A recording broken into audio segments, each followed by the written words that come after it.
Karen Thompson lived in a small, quiet neighborhood where the sound of chirping birds was often the only noise that filled the air. A middle-aged woman with a fondness for peace and tranquility, she cherished her garden and the gentle rustle of leaves. Every morning, she took great care to tend to her flowers, sipping her coffee as she enjoyed the calm of her surroundings. However, that peaceful life started to crumble when a group of local teens moved in nearby. They found a cozy garage to practice their music, and soon, their loud jamming sessions echoed throughout the neighborhood. Karen would shake her head in disbelief as the upbeat tunes blared during daylight hours, spoiling her serene moments. "Can't they find a better time or place?" she often muttered under her breath.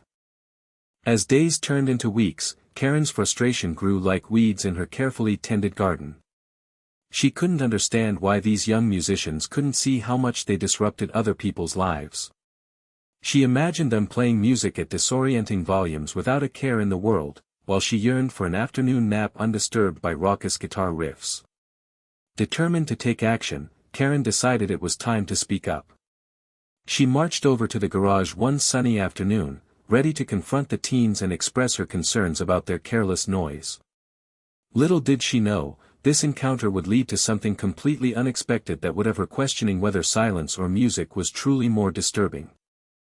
As Karen prepared to confront the teens, their lively music echoed through the streets. The sound of guitars strumming and drums beating brought a vibrant energy to the otherwise quiet neighborhood. The teens poured their hearts into every note, laughing and cheering each other on as they perfected their songs. Their passion was infectious, and for a moment, one could almost forget about the earlier frustrations. Some residents ventured outside, drawn by the upbeat rhythm that filled the air. A few of them stood on their porches, tapping their feet and swaying to the harmonies that spilled out from the garage. Young children danced in their front yards, while parents shared smiles and exchanged nods of approval with one another. It was a scene bubbling with life, a contrast to Karen's serene gardening rituals. For these teens, music wasn't just a hobby, it was a way to connect with friends and express themselves creatively. They felt free and joyful in those moments, creating an atmosphere filled with laughter, excitement, and youthful spirit. With every jam session, they built camaraderie that deepened their friendships. Yet, for Karen, this joy seemed to clash with her need for peace. She couldn't see the happiness blooming around her, all she could hear was the noise invading her haven. Little did she know that this very energy could lead to a surprising solution for everyone involved. Determined to express her frustration, Karen made her way to the garage one sunny afternoon, ready to confront the teens about their noise. As she approached, she could hear their laughter and music spilling out into the street. Taking a deep breath, she knocked on the garage door with urgency. When they opened it, she was met with a chorus of cheerful faces, eager to share their music. "Listen, I appreciate your passion," Karen started, trying to keep her voice calm despite her rising irritation. "But your noise is really disruptive for those of us who live nearby. Can you please practice at a more reasonable time?" The teens exchanged glances, unsure how to respond. They hadn't realized their joyful sessions were bothering anyone. To them, it was just music and friendship. One of the older boys politely said, "We're just trying to have fun and express ourselves.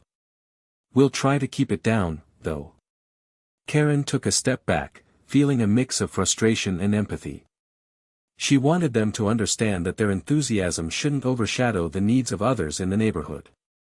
"It's not that I don't want you to play," she continued earnestly. "I just think you should be more considerate of those around you."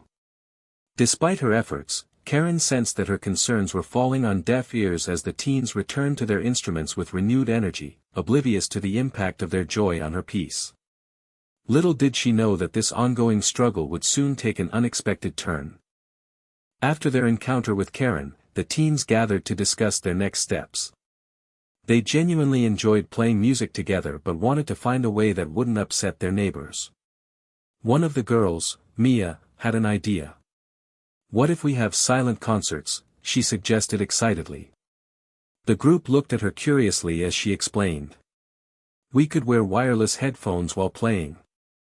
That way, we can enjoy our music without bothering anyone."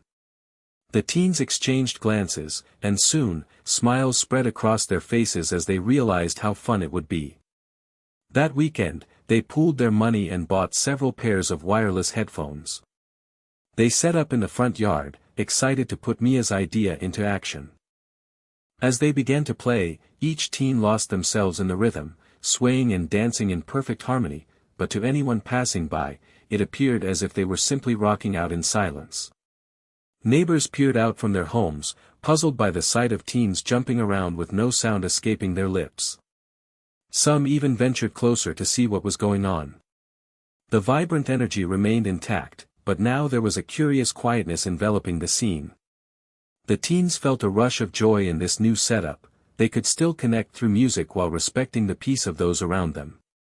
Little did Karen know that this unique solution was about to change everything once again in her neighborhood. The first time Karen noticed the teens setting up for their silent concert, she stood in her front yard, bewildered.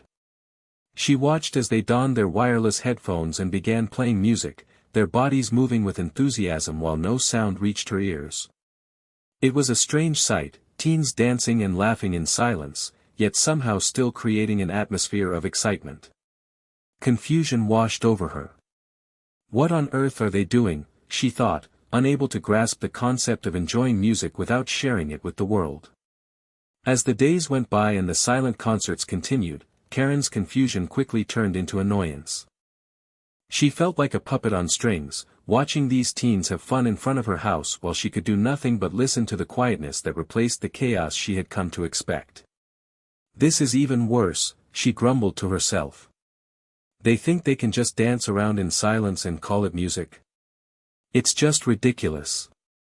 Her irritation grew each time she saw the teens laughing and swaying. Instead of feeling relieved at the lack of noise, Karen felt excluded from a joyful community moment happening right outside her door. She couldn't shake the feeling that this new arrangement was still disruptive in its own way. Determined to take matters into her own hands, Karen resolved that it was time to act again, this time, perhaps with a more serious approach. One sunny afternoon, Karen peered out her window to see the teens gathered in her front yard for another one of their silent concerts. She crossed her arms and shook her head, determined to find a way to put an end to this nonsense. But as she watched, something absurd caught her eye. The teens were completely lost in their own world, dancing and jumping around with wild enthusiasm, all while wearing those silly headphones. Suddenly, Mia struck a pose as if she were the lead singer at a rock concert, dramatically pointing towards the sky. The rest of the group followed suit, mimicking rock star gestures and laughing together. To Karen's surprise, a few neighbors had gathered on their porches, chuckling at the sight of these teens jamming in silence. Some even started to mimic the dancers' exaggerated moves, creating an unexpected mini-show for those watching. Karen found herself stifling a laugh despite her irritation. It was just so ridiculous. Here were these teens having the time of their lives without making a single sound. They looked like characters from a comedy show rather than serious musicians. As they rocked out in front of her house, she could see that everyone else was enjoying this unconventional performance through their headphones. Yet there she stood, feeling both amused and annoyed. This is utterly absurd, she muttered under her breath. Still, even as she shook her head in disbelief, a reluctant smile crept onto her face. Maybe there was more to this silent concert than she had realized. Despite her fleeting amusement, Karen's irritation bubbled back to the surface the more she witnessed the teens enjoying themselves in front of her house. The sight of them donning their headphones and prancing about as if they were on stage began to feel like a personal affront. She found herself pacing in her living room, her mind racing with frustration. "This has to stop," she muttered, nearly clenching her fists at the absurdity of the situation. In a moment of resolve, Karen reached for her phone. "I'll just call the police," she thought. "Surely they can do something about this disruption." After dialing the number, she took a deep breath, trying to calm herself as she waited for someone to answer. When the operator picked up, Karen launched into her explanation of teens causing a disturbance with their silent concerts. "They're outside my home wearing headphones and pretending to play instruments. How is this acceptable? They're making a mockery of music. The operator listened patiently before chuckling softly, clearly amused by the notion of a silent concert. "Ma'am," he said lightly, "I'm not sure there's much we can do about kids having fun in silence. If they aren't making any actual noise, there's no real disturbance." Fuming, Karen ended the call and stormed outside just in time to see Mia make an exaggerated air guitar move. It felt like salt in her open wound. This nonsense would not end peacefully after all. Moments later, Karen noticed flashing lights approaching her house as a police car pulled up to the curb. She straightened her stance, ready to explain the disturbance she had reported. Two officers stepped out, exuding an air of seriousness as they walked towards her.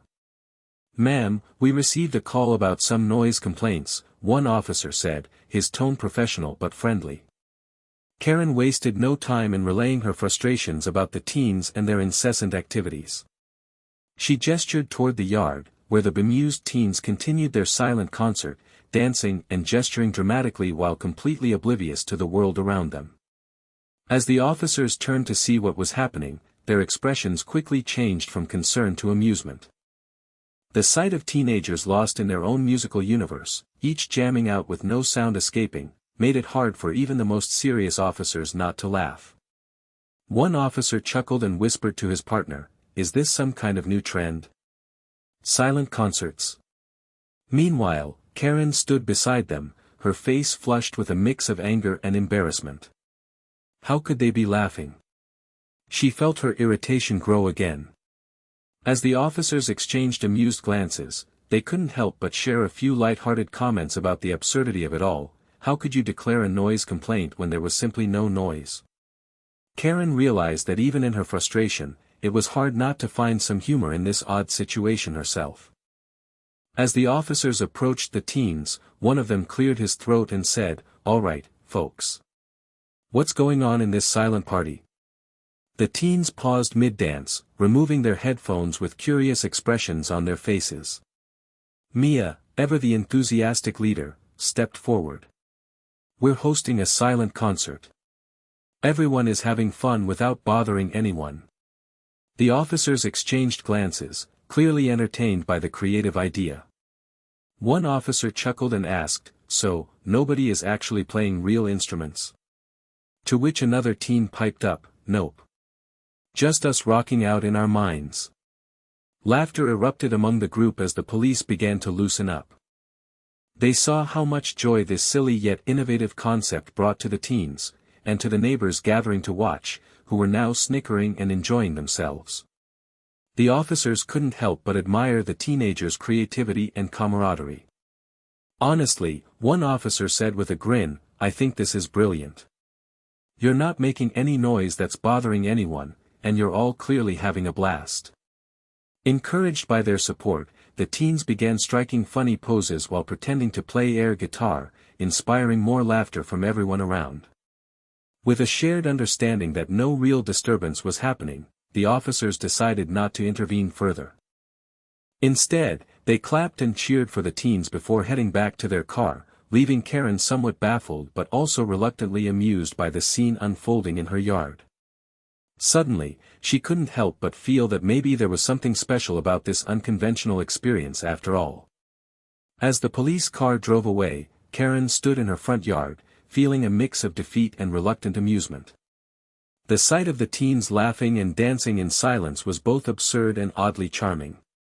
Despite her initial urge to put an end to their antics, she couldn't help but chuckle at the ridiculousness of the whole situation. What had started as an annoyance had transformed into something unexpectedly entertaining. Watching Mia strike another exaggerated rock star pose made Karen realize that maybe she had been too harsh.